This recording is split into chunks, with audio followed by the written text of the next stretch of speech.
nagtatanong sa akin, Chinky, naniniwala ka ba na ang pera ang ugat ng kasalanan?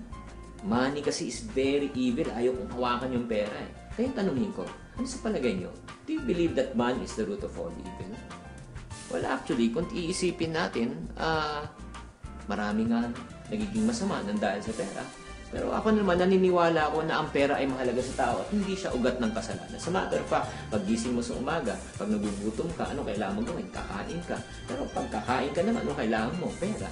Magsashampoo ka, maliligo ka, kailangan mo ng sabon, di ba? Tubig, lahat, kailangan mo ng pera. Lalabas ka, kailangan mo ng damit, kailangan mo ng pera. So in other words, money makes the world go round. And this is my personal belief. I believe money is not the root of all evil.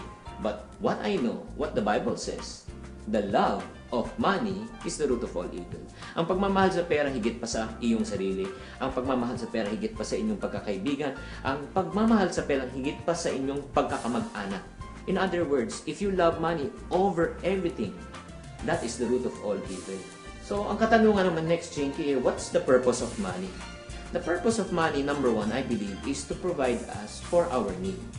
If you go back to the prayer of Our Father, and sinasabi ng prayer na Our Father who art in heaven, hallowed be your name, your kingdom come, your will be done.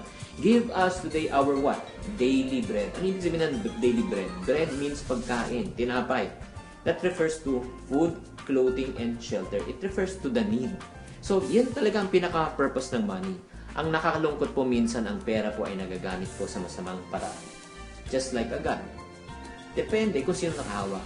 Pag ang baril, ang humahawak po ay pulis, nagagamit po sa tamang paraan. Pero kung ang baril ay hawak po ng magnanakaw, ay nagagamit po sa masamang paraan. Katulad din po ng pera. Ang pera po is very neutral. It depends kung ang may hawak po ang taong ganid, sakim, at talagang mahal na mahal ang pera, magagamit po niya sa masamang paraan. Pero kung ang pera naman po ay hawak ng isang taong maganda ang puso, nais pong tumulong sa kapwa, nais pong magbigay sa society at sa mahihirap, ito po ay magagamit sa tamang pamamaraan.